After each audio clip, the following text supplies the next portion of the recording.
Ce samedi, le Club Atlético Platense dispute une finale nationale en affrontant Rosario Central en finale de la Copa de la Liga 2023.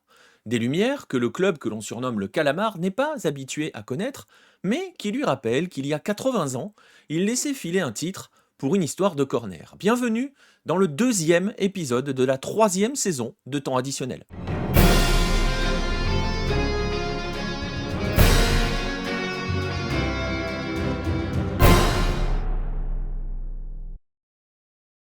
Le CA Platense n'est pas ce que l'on peut appeler un grand d'Argentine. Le club est fondé en 1905 par un groupe d'amis qui avait pour rêve de créer un club de foot et qui y parvient en remportant une course hippique.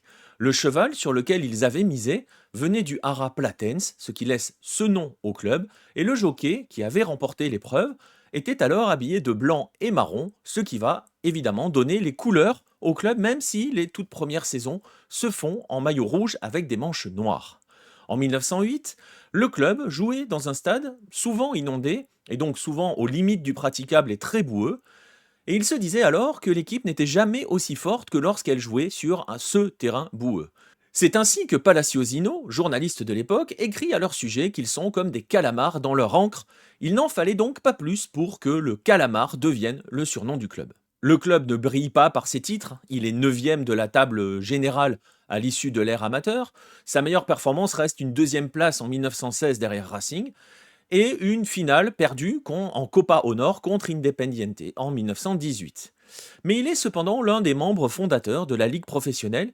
Il est d'ailleurs l'un des deux à être présent sur le terrain pour ce qui est, à ce jour, le premier match organisé de nuit en 1935. 8 ans plus tard, en 1943, donc, le voici en train de disputer la Copa Adrián Escobar. Cette coupe tient son nom du président de la fédération qui avait créé cette compétition en 1939. C'est un tournoi officiel qui n'a connu que 6 éditions entre 1939 et 1949.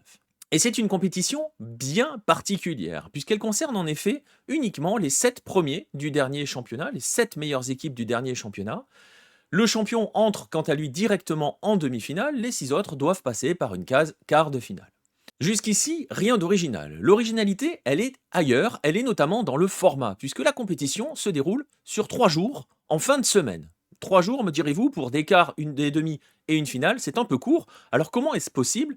Tout simplement parce qu'on ne joue pas 90 minutes. Les matchs durent 40 minutes, demi-temps de 20, et en cas d'égalité à l'issue de ces 40 minutes, on dispute une prolongation avec 2 nouvelles mi-temps de 10 minutes. Comment départager les deux équipes à l'issue de cette prolongation si elles sont toujours à égalité? Plutôt que d'une séance de tir au but, ou surtout de lancer la pièce, on décide alors de donner la victoire à l'équipe qui aura obtenu le plus de corners dans la rencontre. Vous comprenez alors qu'à l'époque, chaque corner est célébré comme un but par les partisans de l'équipe qui vient de l'obtenir.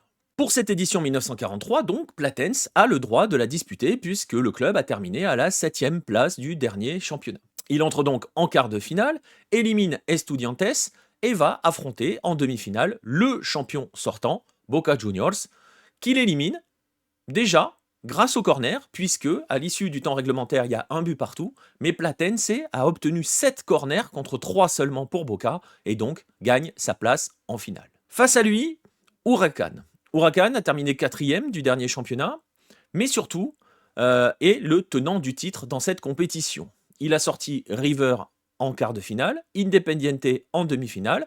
Il arrive donc dans cette finale pour conserver son titre. Le 11 décembre 1943, la finale donc oppose le Globo au Calamar et elle a une autre particularité puisqu'elle se déroule au Gasómetro, qui n'est autre que l'antre de San Lorenzo, le rival absolu d'Huracan.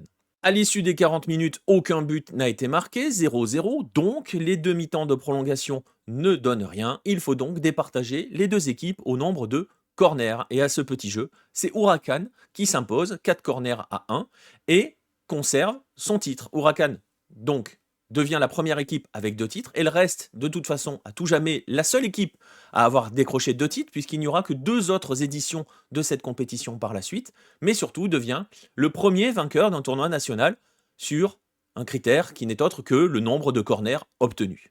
Une seule autre finale connaîtra pareil dénouement, à savoir un départage grâce au critère du nombre de corners. C'est la dernière de cette Copa Escobar en 1949, remportée par Newell's. Tiens donc, le rival de Rosario Central que Platense affronte ce week-end. Cette finale de 1943, perdue donc par le Calamar, est cependant sa dernière finale nationale disputée avant celle qui attend les hommes de Martin Palermo ce samedi. Nul doute, évidemment, qu'à chaque corner obtenu par le Calamar face à Central, les plus anciens se rappellent à quel point cet exercice peut s'avérer décisif.